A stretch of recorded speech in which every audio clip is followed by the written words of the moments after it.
Hello friends, నా పేరు గోపికృష్ణ. నేను యూట్యూబ్ ఛానల్ ని ఎంటర్టైన్మెంట్ కోసం మాత్రమే క్రియేట్ చేశాను. నా కంటెంట్ నచ్చితే please subscribe, like and share. Hi friends, నా పేరు గోపికృష్ణ. నాకు వచ్చిన అన్ని థాట్స్ అన్నీ కూడా కలుపుకొని ఈ ఏఐ వీడియోలో పెట్టడం జరిగింది. నా కంటెంట్ కనుక మీకు నచ్చితే please share, like and subscribe. కొంచెం ఎంకరేజ్మెంట్ కోసం కొంచెం ఒక్క లైక్ పడేసేయండి. ఎందుకంటే ఎంతో కష్టపడి అన్ని ప్లాట్ఫామ్స్ అన్ని వెబ్సైట్ వెతికి నానా సంకలనం నాకి మరీ తయారు చేసిన వీడియో ఇది. ఇప్పుడు వీడియోలోకి అంటే మన కథలోకి వెళ్తే ఒక పెద్ద అడవి, ఆ అడవిలో ఒక చిన్న గ్రామం. ఆ చిన్న గ్రామంలో మహా అయితే తిప్పి కొట్టిన నలుగురే కుటుంబాలు. ఆ నలుగురు కుటుంబాలు కూడా పర్లేదు, మనలా కాకుండా కొట్టుకుంటూ తిట్టుకుంటూ కాకుండా కలిసిమెలిసి ఉండేవాళ్ళు. వాళ్ళు పొలం పనులు అవి ఇవి చేసుకుంటూ ఉండేవాళ్ళు. కానీ వాళ్ళకి తెలియంది ఏంటంటే అదే అడవిలో ఒక అందమైన అమ్మాయి ఉండేది. ఆ అమ్మాయి పేరు మాయ. ఆవిడే మన కథానాయకి. ఆవిడ రోజు ఒకే పని, అడవిలోకి వెళ్ళటం, మొక్కలు పళ్ళు ఇవన్నీ ఏరుకోవటం పిచ్చిదానిలాగా. అదే మహిష్మతిలో మన అనుష్క ఏరుకుంటుంది కదా, అది. నేను పిచ్చిదాన్ని అనుకుంటున్నావా కట్టప్ప అంటది కదా, ఆ రేంజ్లో కాకుండా ఇది ఆకులు అలములు అన్నీ కూడా నూరి ఔషధాలు తయారు చేసుకుంటుంది అనమాట. ఎందుకు, అక్కడ డాక్టర్ ఎవరు ఉంటారు కాబట్టి.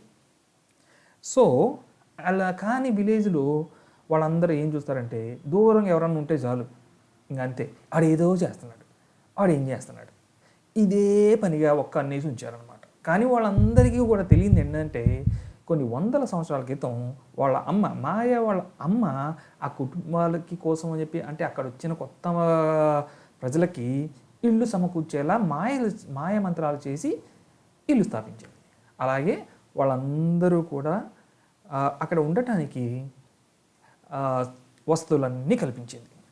ఇవి ఏమీ తెలియదు. ఆఫ్టర్ 100 years తను చనిపోయిన తర్వాత ఆవిడ ఆస్తిపాస్తులన్నీ ఇవ్వకుండా, అమ్మ ఈ కుటుంబాన్ని బాగా చూసుకో, ఇక నుంచి నువ్వే అంది. చూసారా ఏడు ఫేసు, ఏం చేయలేము. అంత బాధ్యతలు ఇస్తే మాత్రం మనం మాత్రం ఏం చేస్తాం, మనం కూడా ఆడవలసిందే, తప్పదు. సో ఇక ఆ మంత్రదానం పట్టుకోగానే ఆమె శక్తులు బీభత్సంగా వచ్చేసాయి అనమాట. మొత్తం ఆ మంత్రదానం నాకు దొరికిన బాగుంటుంది. సరే, ఇలాగే మన విలన్ ఎంట్రీ అనమాట. ఎక్కడో దూరం నుండి మాయలో మంత్రాలు చేసుకుంటూ ఉంటాడు. ఇలాగా చేసుకుంటూ ఉండగా ఈడి కన్నా ఆ ఊరి మీద పడింది. ఇక అంతే, ఊరుకుంటాడా? ఆ ఊరి మీద ఏదో శాపం ప్రయోగించాడు. దాని దెబ్బతో వాళ్ళ శక్తులన్నీ, అంటే వాళ్ళకంటూ శక్తులు లేవు, వాళ్ళ ఒంట్లో ఉన్న శక్తి మొత్తం సంకనాకిపోయి వాడికి వస్తుంది అనమాట. సో వాడికి మాంత్రిక శక్తి పెరుగుతుంది. ఇలాగే వాళ్ళు పెద్దోళ్ళని చూడలేదు, చిన్నపిల్లలని చూడలేదు, ఎవరు అందరినీ మంచాన్ని పడేశారు. సో ఇలా జరగగానే మొట్టమొదటిగా డౌట్ ఎవరికి వచ్చింది? మన వాళ్ళకి తెలుసు కదా, మాయమంత్రాలు చేసే వాళ్ళకి. మన దగ్గరలో ఎవరున్నారు? అదిగో అదే ఆవిచ్చే దాని అమ్మ కడుపు మాట అదే ఉంది అని చెప్పేసి కాకడాలు పట్టుకొని మన హీరోలు బయలుదేరారు. హీరోలు అనుకుని బయలుదేరారు. చివరికి ఎట్లా కొట్లా వచ్చేసారు. వచ్చేసిన తర్వాత ఊరుకుంటారా? ఇగో మా ఊర్లో శాపం పెట్టావు, నువ్వే తీయాలని చెప్పేసి అంటూ ఉంటారు. దానికేం తెలుసు పాపం, దానికి ఏమీ తెలియదు, నాకేం తెలియదు మీ ఊళ్ళో ఏం జరుగుతుందో కూడా అని చెప్పేసి అంది. కానీ తనకు తెలుసు ఆ విషయాన్ని నిదానంగా చెప్దామని, మీ ఊళ్ళో ఏం జరుగుతుందో నాకు తెలుసు, కానీ నేను చెప్పినా మీరేంట్రే అంత మట్టి మొహాలు మీరు అని చెప్పేసి అంటది. ఆ మాట అనగానే మన వాళ్ళు ఊరుకుంటారా? అస్సలేదు. ఏయ్ మమ్మల్ని మట్టి మొహాలు అంటావా, నువ్వే మొద్దమొహం అని చెప్పేసి తిట్టి దీన్ని గాలి చేయండిరా అని చెప్పేసి ఎవడో గొట్టంగాడు వచ్చి మరి మొదలుపెట్టాడు. దానికి ఈవిడ నాకు ఒక 3 రోజులు గడువు ఇవ్వండి, ఈ 3 రోజుల్లో నేను చేయాల్సింది చేస్తాను, మే నుంచి నేను తప్పించుకుంటాను అని చెప్పింది అనమాట. ఆ మాట చెప్పంగానే మనవాళ్ళు గొర్రెలే, ఎందుకంటే ఎవరేం చెప్పినా నమ్ముతారు కాబట్టి. సరే, చంపటానికి వచ్చినప్పుడు కూడా ఏమో చెప్పడం వల్ల సరే అని చెప్పేసి కాగడాలు పడేసి ట్రై చేద్దామని చెప్పేసి ఊరుకున్నారు. ఇక మా అమ్మగారు ఊరుకుంటారా? ఇక బయలుదేరిందనమాట అడవిలోకి మూలికలు అవన్నీ సంపాదించడానికి అనమాట. ఎందుకో తర్వాత చెప్తా. ఇలా అన్ని మూలికల కోసం అని చెప్పేసి వెళ్తూ కాళ్ళు నొప్పి పుట్టినట్టునే ఓ చోట ఆగిపోయి ఇక మొక్కలు పట్టుకుంది. ఆ మొక్కలు ఒక్కొక్కటి పీగుతుంటే పెరుగుతూ ఉంటాయి, పీగుతుంటే పెరుగుతూ ఉంటాయి అన్నమాట. ఇట్లాగే సో అది నిరంతరం ఎన్నిసార్లు పీకినా అది పెరుగుతూనే ఉంటుంది, ఎందుకంటే మాయ మొక్కలు కదా. ఇవన్నీ తీసుకొచ్చి ఒక తట్టలో మొత్తం కలిపి మంత్రాలు గింత్రాలు అవన్నీ ఏది మనకిటూ రావులేండి కానీ వాళ్ళకి మాత్రం అవచ్చు కదా, ఒక పొడి తయారు చేస్తుంది అనమాట. ఆ పొడి విలేజ్ చుట్టూ ఒక సర్కిల్ లాగా అందరిళ్ళకి పాకేలా చేస్తుంది. సో దానివల్ల ఏంటంటే వాళ్ళందరూ కుప్పగూలు పెరిగేందాక ఆ కుప్పగూలిపోయిన వాళ్ళందరూ మళ్ళీ లేచి రావడానికి. సో ఇలా చెప్పి మీరు ఈ గీతను మాత్రం దాటొద్దు, దాటితే పోతారు అని చెప్పిందనమాట. సరే అని చెప్పి చెప్పంగానే అందరికీ ఒక్కసారిగా ఎనర్జీ పెరిగిపోయింది. ఎక్కడ ఎనర్జీ పెరిగిపోతే వాడి ఎనర్జీ తగ్గిపోద్ది కదా. సరే వాడికి తెలిసిపోయి ఉంటుంది ఆటోమేటిక్గా. ఇక ఇక్కడ పని అయిపోయింది.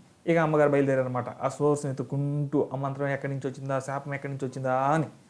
ఇక పరిగెట్టుకుంటూ అడవిలోకి వెళ్ళింది. మళ్ళీ అటువంటి ఇల్లులాగా ఉంది ఆమెకి, గింతులు ఏమి దగ్గర రావట్లేదు.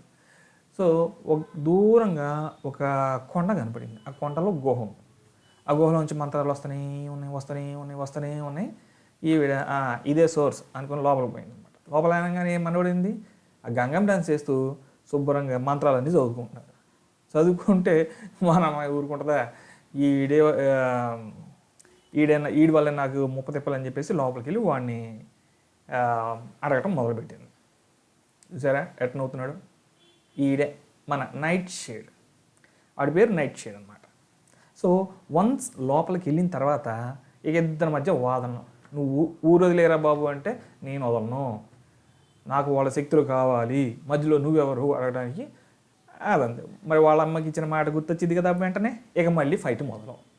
ఇక కొట్టుకున్నారు. మంత్రాలతోనే కదా, మనలాగా చేతులతోనూ బ్యాటిల్తో కొట్టుకుంటారా? లేదు, అందరూ మనందరం చేతులతో కొట్టుకుంటుంటే వీళ్ళు మంత్రాలతో కొట్టుకుంటాడు. కానీ మనోడు కొంచెం బలం ఎక్కువ కదా, గట్టిగా ఒక మంత్రం ఇసిరి కొట్టాడు అనమాట. సో ఈవిడి కొంచెం ఇప్పుడిప్పుడే లేతగా మంత్రాలు వచ్చాయి కదా, అందుకని చెప్పేసి అడ్డం పడింది. ఊరు దగ్గరికి వెళ్ళి పడింది అనమాట. అక్కడ పడంగానే మళ్ళీ అది సర్కిల్లోనే పడింది కామెడీగా.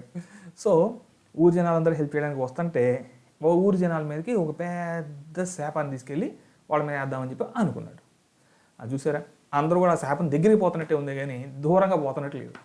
ఇక వెంటనే మన అమ్మాయి గారు ఆ చివరి శక్తితో వచ్చి ఆ శక్తిని మొత్తాన్ని ఇది తీసుకుంది. అది ఏదో రిపెల్ చేయొచ్చుగా, కొంచెం పోయేది. సరే అది తీసేసుకుంది. ఇక తీసేసుకున్న కోపంతో వాడి మీద ఒక లాస్ట్గా ఒక మంత్రం వేసేసి ఆ చెట్టుకి ఆ సంఖ్యలు మొత్తం వచ్చేసి వీడి మొత్తాన్ని చుట్టేస్తుంది అనమాట. సంఖ్యలతో పాటు ఆ గీర్లు అన్ని మంత్రాలు ఉంటాయి కదా, అవన్నీ వచ్చేసి వాడిని పట్టేసుకుంటాడు. కానీ వీడేసిన శాపం వల్ల ఆవిడికి ఒంట్లో శక్తి మొత్తం పోయి బూడిదిగా అయిపోద్ది పాపం. ఇక మనోళ్ళు ఏం చేశారు, ఒక విగ్రహం కట్టేసి దాని కింద ఆ పేరు రాసేసి మొత్తం మొదలుపెట్టారు. ఇప్పుడు టూరిస్టులు అందరూ వచ్చారు, అడిగారు అనమాట, ఈ విలేజ్ పేరేంటి అని. ఈ విలేజ్ మాయా విలేజ్ అని పెట్టారు.